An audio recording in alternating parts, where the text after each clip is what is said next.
Here, right, bring arms out here, rotate back and down, okay? Your bar path is the path of the bar from lockout to chest and back up, okay? That's your bar path. Your bar path should not put you in a position where your elbows are at 90 degrees, ever, okay? My elbows are at 90 degrees. That puts all the stress on my shoulders and my pecs.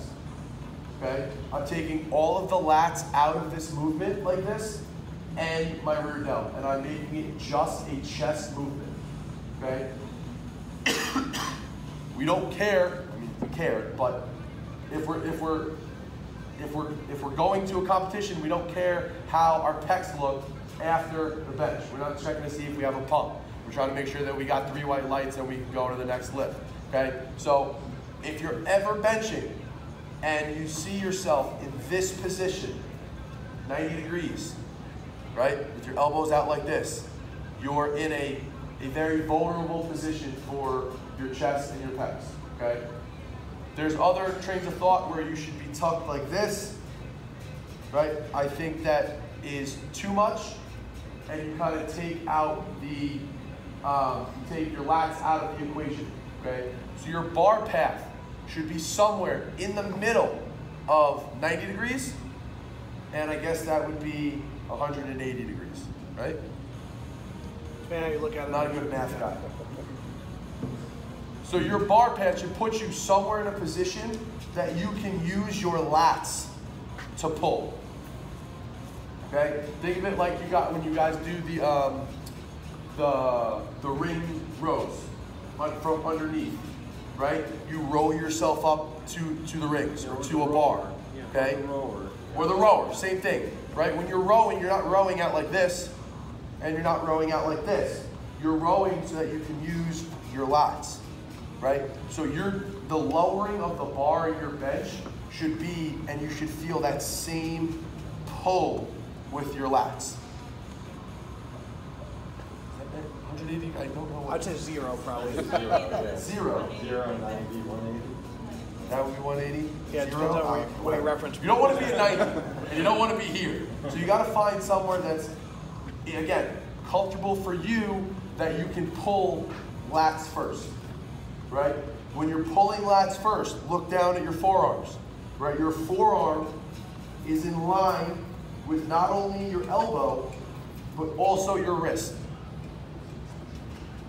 Okay?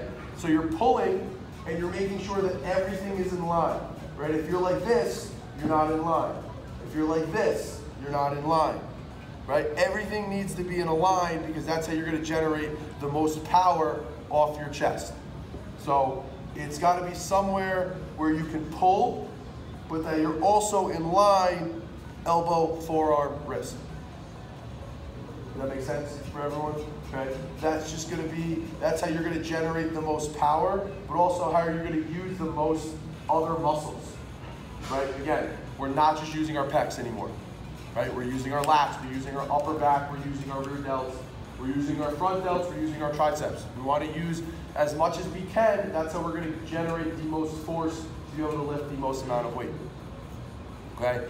So whenever when we get to the actual workout, I want you to think, all right, when I start the movement, I want to feel my lats starting the bench, right? You're not just lowering the bar.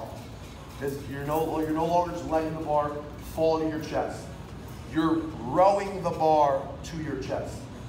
And then once the bar is paused on your chest, then you're starting the movement with your legs and throwing it back, right? Everything, like you said, is coming back this way. That's the bar as well, right? Second, another thing, just talking about technique-wise, right? Because we are arched, and because we're not flat like this, and we're arched, our bar path, right? We're talking about bar path, so we're rowing the bar to our chest, right? If I was to press straight up from this position, where would the bar go? Anybody know? It would go over my belly button because of my arch. Do we think that that is a good place for the bar to go? No. I'm hoping everyone's shaking their head no. Okay? So when we bench, we should be pulling with our lats, and as we drive our lower body this way, the bar should actually go from this position over our face. So it's not a straight up and down movement. It is actually a diagonal up and back over our face. Right? That's how we start using our lats more, our rear delts, and we start getting our triceps involved. Right? If we're arched, or any time that we're not completely flat and we go straight, we're going actually in the wrong direction. So the movement to lock out is actually up and backwards towards the rack. You said diagonal, but I always thought it was I meant like up and backwards. Go yeah, straight it's not a true diagonal, but you're going towards the rack. Yeah. Yeah, that clarifies a little bit more. But yeah, so it's not straight up, but it's actually up and backwards over your face. Yeah. And that'll also, yeah, the higher you get, the more it's going to go back over your face.